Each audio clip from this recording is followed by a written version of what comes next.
Previously on Legends of Aelos. While Asher, Cole, and Elwyn are hunting to assist the gnolls, Rowan and the others stand outside the main gate to Jazir's manor. After a guard summons his lord, Jazir comes to the door and welcomes his old rival and his friends inside.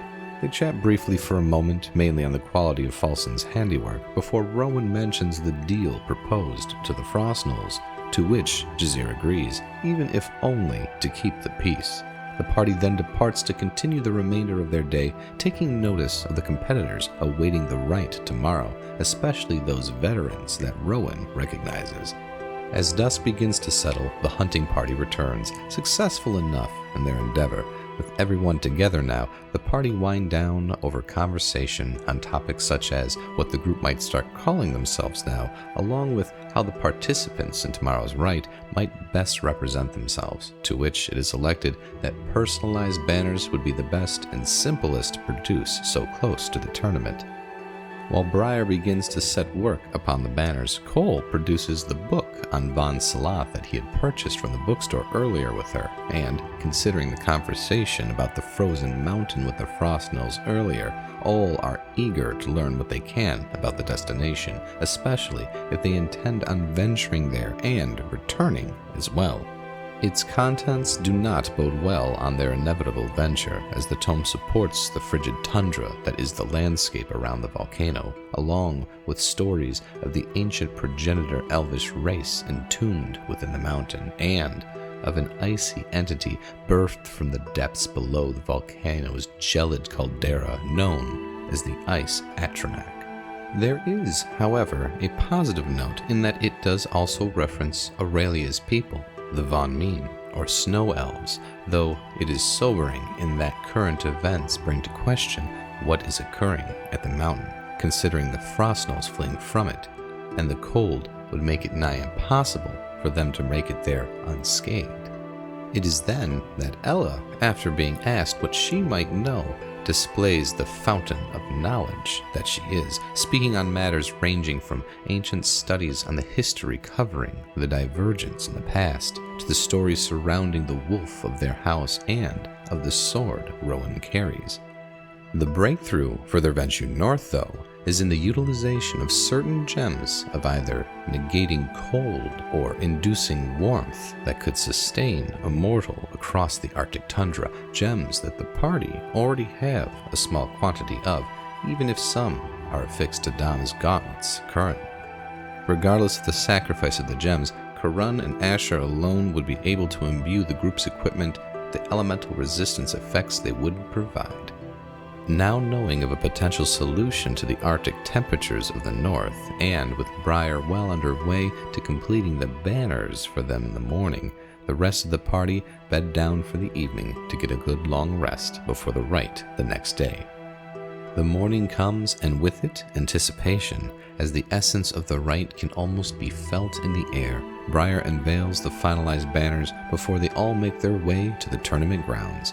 As they approach the entrant gates and check-in, they observe that there is no question to the popularity of the event, the roar of the crowd indicating a full stadium without even the need to see it. Each group member participating in the rite register and wait for their sponsorship declarations as well as bracket positions. There are baseline rules given out, and then the sponsorships are declared. Rowan and the party quite taken aback at a sponsorship for him declaring infinite dispensation of healing potions. Minutes afterward, the brackets are posted, and Cole is the first to fight, pitted against a seasoned trapper. His opponent is agile and capable, but even so, Cole is unquestionably stout, and with seemingly minimal effort, he is able to best his opponent in a relatively short time frame, reining in a potentially mortal blow at the moment of concession for his opponent.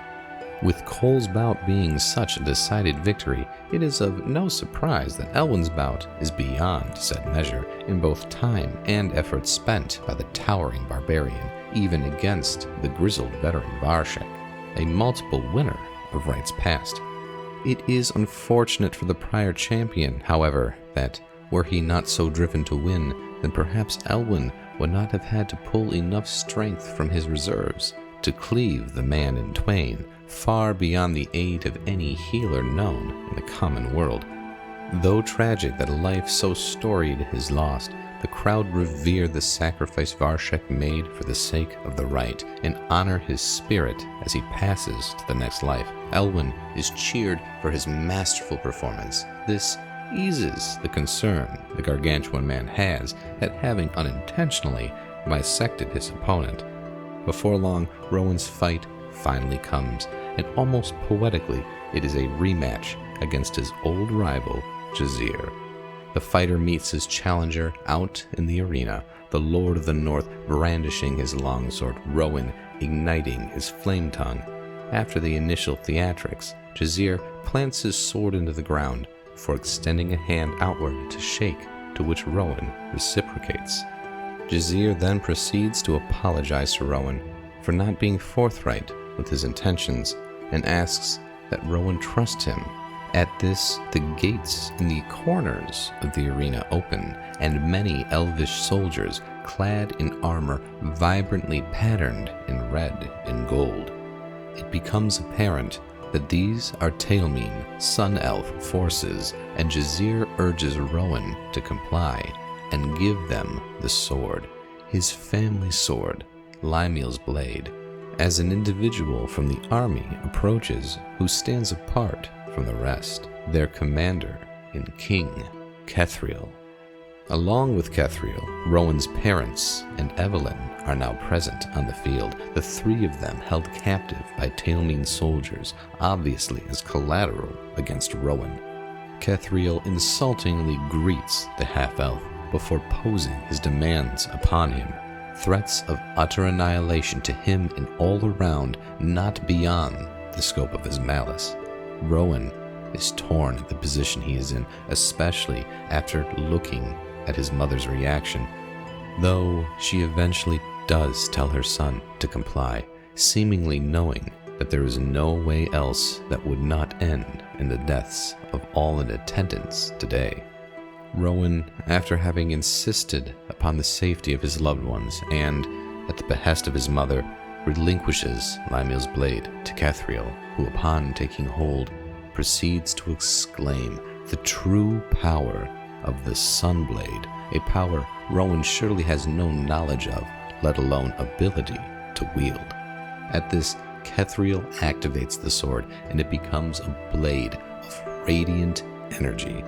But Kethriel then proceeds to demonstrate another measure of its power, as he explains to Rowan that he does not fear him and his muddled blood, but a pure blood of royal lineage that is a threat.